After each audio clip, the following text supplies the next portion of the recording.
Where's your mother?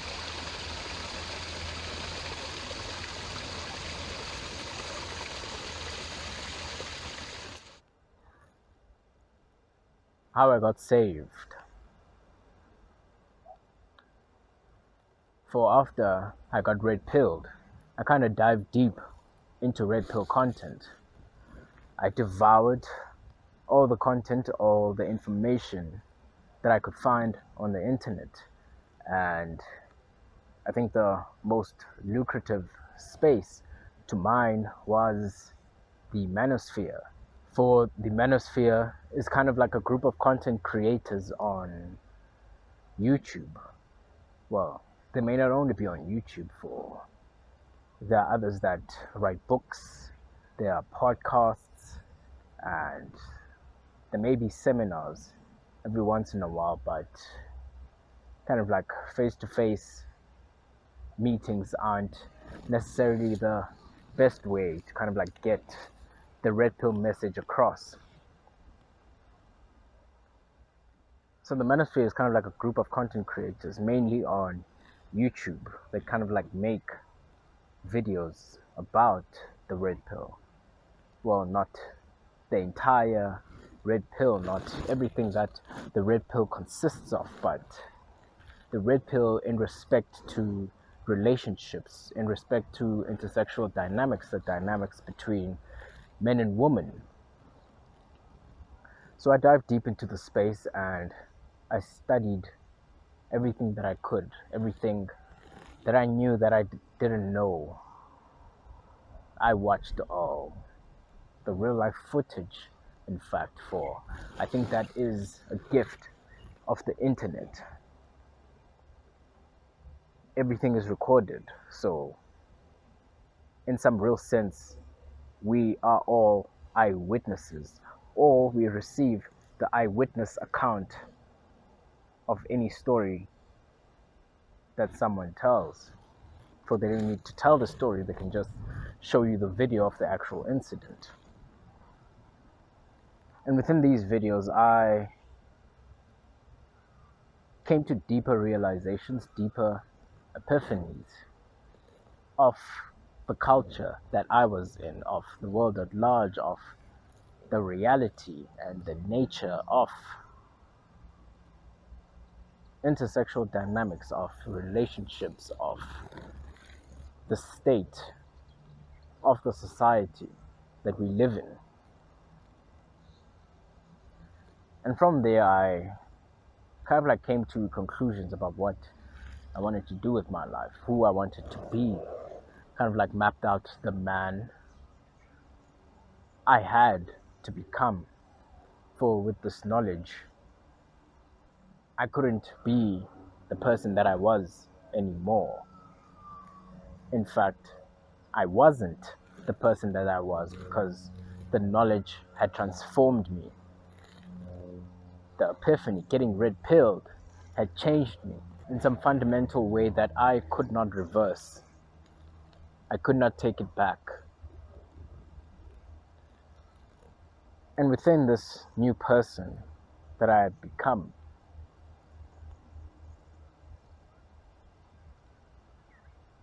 I couldn't equate myself with the people that I had spent most of my time with. For with this new knowledge, I had changed. I was a different person. And in some sense, when you go through a transformation, when you go through something that changes you, that changes your perception, that changes your beliefs, your axiomatic structures that you use to take in the world, you will lose the friends that you have, for you will want to acquaint yourself with people that hold the same beliefs, the same values, the same motives, the same goals, and the same function that you do. And after a transformation, all of that changes abruptly. And with that, most of the time, your friends don't change with you. The people around you don't change with you.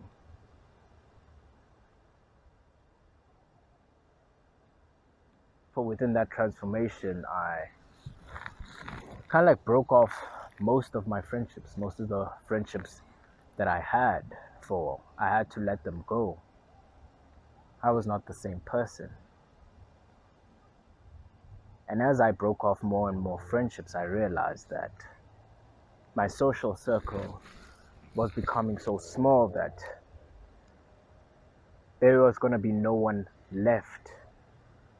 No one left that knew me.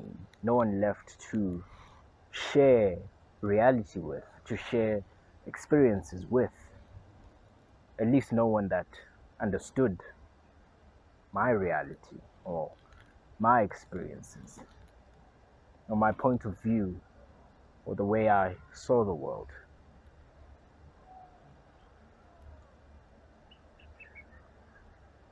For I had very little friends.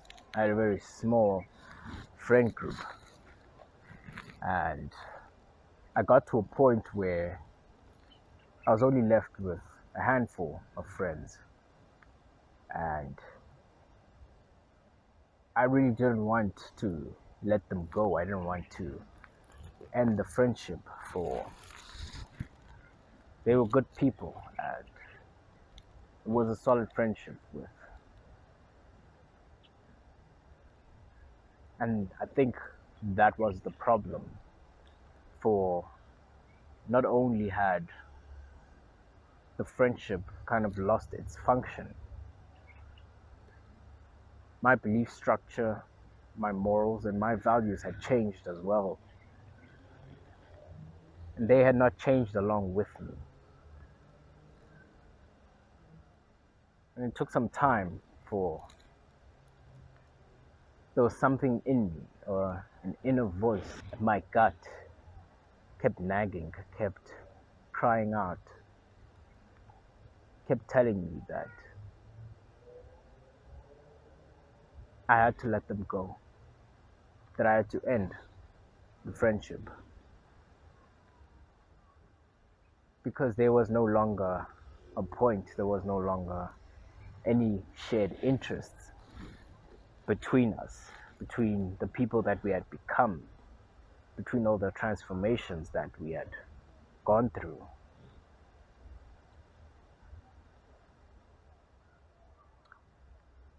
And after some time, I finally did. I finally ended the friendship, and that was that. I was finally alone, and not like kind of like living alone or had no one around me, but I had no one to share my experiences with, no one to relate to. Therefore, I had no relationships at all. For isn't that what a relationship means?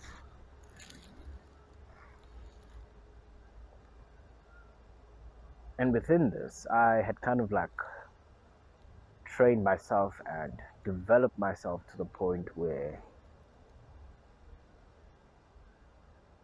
I could do what I wanted. I could be who I wanted. Well, in some real sense, I had achieved my dreams, whatever dreams I had set out for myself when I was still a freshman. Everything I had aspired to, I had accomplished, and now that I was at the top, I felt numb. I felt nothing. I felt disappointed.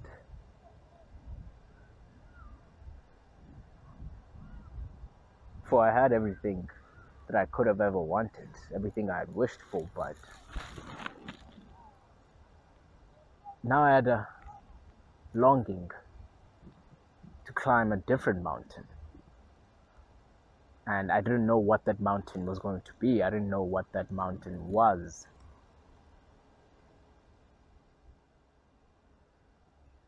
And as I stood in my room, in my apartment,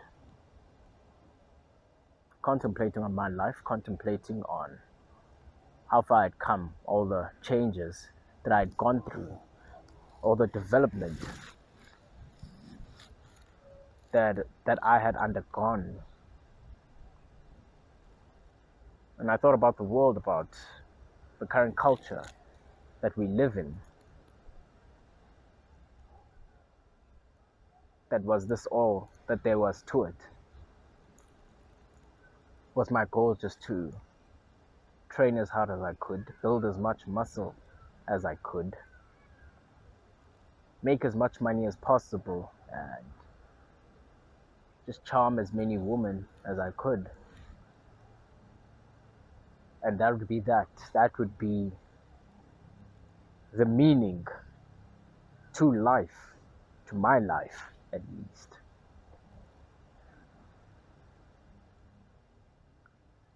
But when you think about it, after a couple of times, the novelty kind of fades. You kind of grow accustomed to the ritual, accustomed to the people, to the exchanges, to the partying, to the hedonistic lifestyle that I had adopted. I stood in my apartment and I contemplated this. I thought about all of it, and most importantly, I thought about the red pill. For when you become red pilled, you kind of like lose difference. The difference between people, most especially the differences that you saw between women, kind of fade. You kind of amalgamate them one, into one entity, one being, in a sense. That even though they may have different personalities, different backgrounds, different histories, in some fundamental place, they have some fundamental properties that govern their behavior, that make them want certain things at certain times, that make them act in specific ways, and most importantly, they are subject to the culture, no matter who they are, no matter where they come from, no matter their beliefs. There is no difference. And as I thought about that, I kind of like thought of who the man in the future, the man I was going to become, was, which was kind of like the male role model or the masculinity figure that is idolized in today's culture, in a sense. All the money, all the muscles, and all the women. Did I find this satisfactory? Well, that was why I was thinking at that particular time. So I thought about myself in that form as every man, having everything, and most importantly, and I think this was kind of like the fundamental aspect that led to my salvation. It was kind of like me being the point and me having sex with everyone, everywhere, in all of time. And once I was able to kind of like grasp that idea, to conceptualize that concept, that was when I kind of like left. I kind of like transcended. I left my body, or my spirit self left my body, and I found myself standing on a mountain. And on this mountain were three crosses, but the cross in the middle kind of like had a man that was every man, but was still himself in a way. A man that had no difference. A man that was the difference. And as I gazed upon the sight, the sky turned black. In a sense, the sun didn't just set. All the light, all the good in the world, all the good that I could feel, all the good that existed, kind of like disappeared, and simultaneously, not only was I witnessing the sight of darkness, of hell itself, I would say, for it wasn't just darkness, it was a kind of pain, a kind of punishment, an evil that I was looking at. I looked at the evil and at the same time kind of like fell into this darkness, into this evil. And as I gazed upon the cross, upon this darkness, I saw a reflection of myself. I saw myself staring back at me. That I existed within this evil. I was this darkness. I was this punishment. I was this being of evil. And right then, when I saw my face, that was when I would say not only my heart, but my soul was filled with this fear, an immense fear, for the sight was traumatizing. And as this fear rose, as it accumulated, there was light again, and the man that had been on the cross, the man that was everyone, but also himself, had not only died within that darkness, but had resurrected and was alive. I saw him walk. I saw him live. And that was where I kind of like came back into my body from this place, from this spiritual realm that I had projected myself into, that I was projected into, in a sense.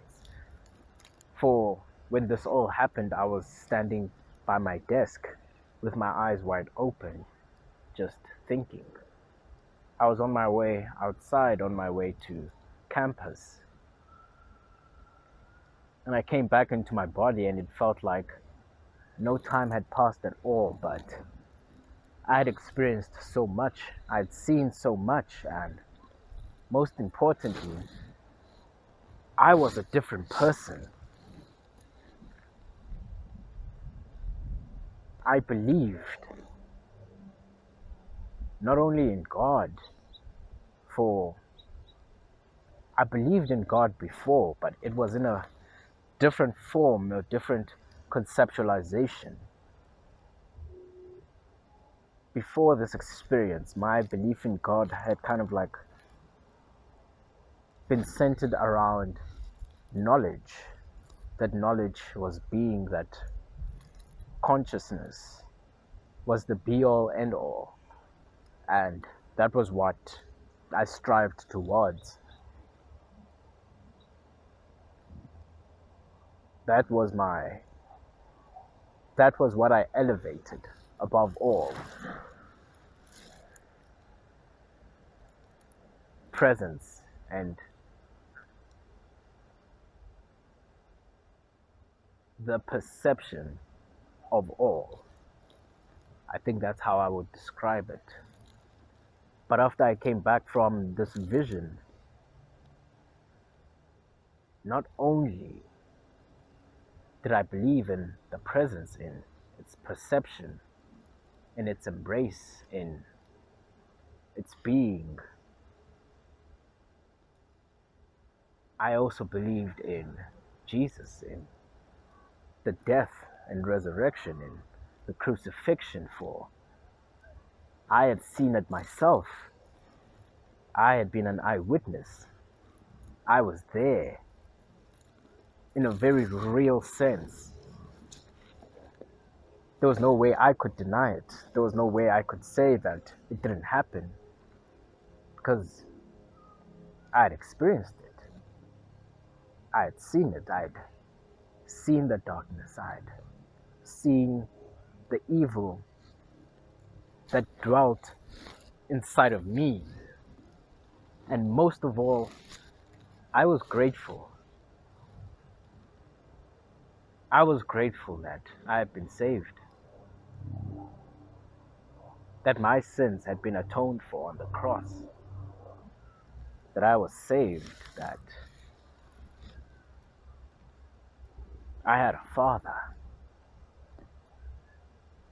But also at the same time,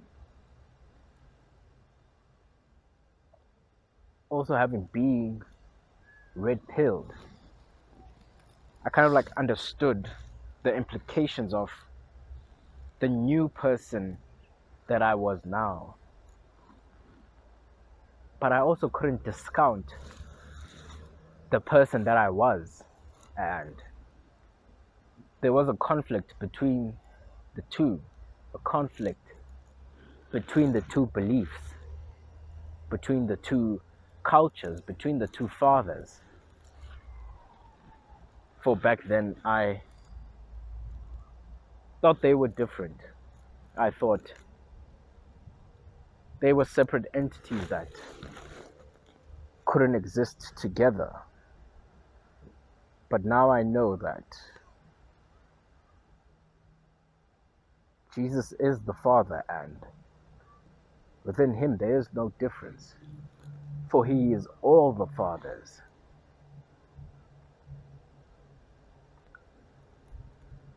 But still in that time, I had not come to this knowledge, I had not come to this realization, and whatever I was planning to do as I was standing by my desk, whatever pilgrimage I had set out for myself, had now become obsolete. I put down my bags, took my keys out from my pocket, and went straight into bed, for I thought that this was a passing fancy, that this was hysteria, maybe. That maybe this was just some form of like a mental episode, and if I could just get into bed and fall asleep, I would wake up and I would be the person that I was before, the person I had been. And when I woke up, I was not that person. The change was still there. I had been reborn. I was saved, and there was nothing that I could do to reverse it, which kind of made me question if I had any part in the salvation at all. For yes, I was standing there. I had been contemplating on my being, my presence, my life, and the culture. But as much as it was something that I brought upon myself. It was also an event that happened to me, as if it was something that was done to me, a change that was orchestrated on my being, on my sense of self, on who I was. And I had no power over that change. I had no power over that process.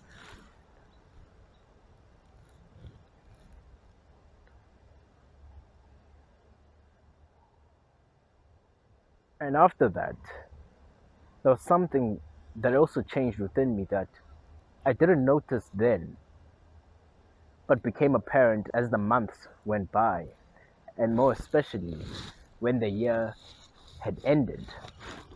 That at that point, at that time, the day that I got saved was also the day that I dropped out of university.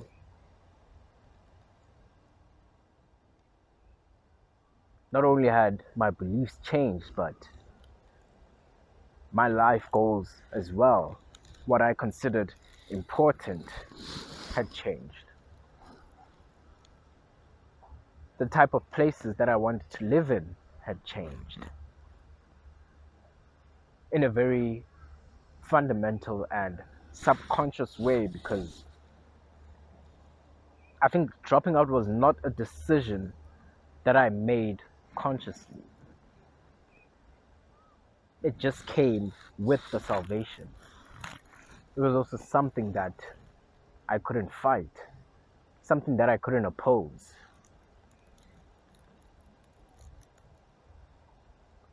And when I think about it now,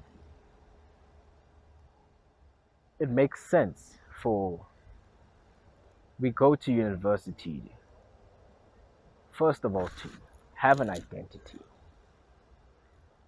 to kind of like form new friend groups, new acquaintances. University is also kind of like a rite of passage, a transition phase from childhood, from teenagehood to adulthood. And I think the most important aspect, we kind of like go to university to find a romantic partner, a life partner to build a family with, to have babies with. And given that I had become red pilled, was kind of like an indication that I was in a culture in which marriage didn't make sense in a very fundamental way. For I think that marriage requires a God. It requires a supernatural entity, something above all, something above all things that are living on this planet, in this world. That your union has to be under, that entity has to be under the Father for it to be valid.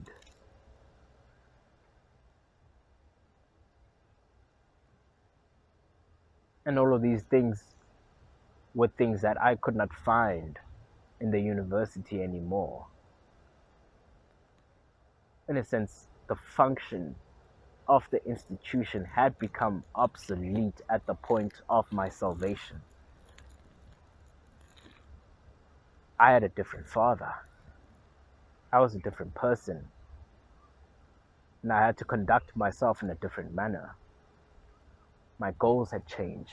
The form of my work had changed. And there was something that I spent some time of the year coming to grips with, making and trying to make sense of it all. For now, I was under the Father. I was under Jesus Christ, and with Him as my Father, with Him as the Father,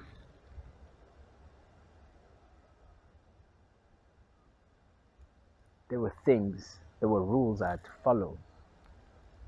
There were demands that he placed on me that I could not accomplish as the person that I was.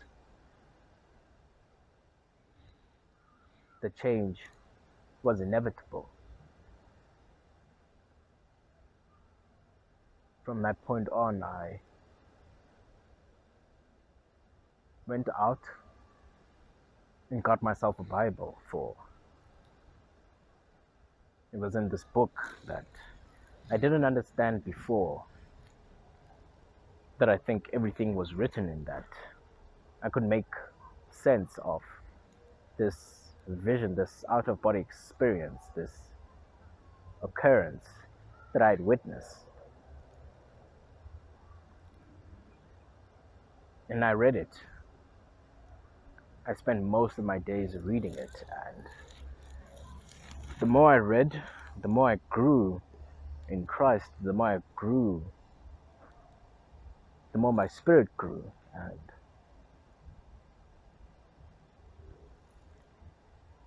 I became more comfortable in my new identity, in the person that I was, in the new person that I had become, and within that comfort, the novelty of the event of salvation kind of faded. And I could look deeper, I could see deeper. I could perceive more of this person that I've become, of the culture, and other things started popping up. Other things started rearing their head. Things that weren't so nice. Things that weren't exactly Christian kosher, I would say. I had questions that no Christian would answer, questions that probably no Christian that I knew wanted to answer for. They would think these questions heretical. But these questions gnawed at me nonetheless. And the curious man that I am, I had to find the answers. And that led me to a very important doctrine, a very important Christian doctrine that is kind of like fundamental to the Christian faith. And that is the inerrancy of Scripture.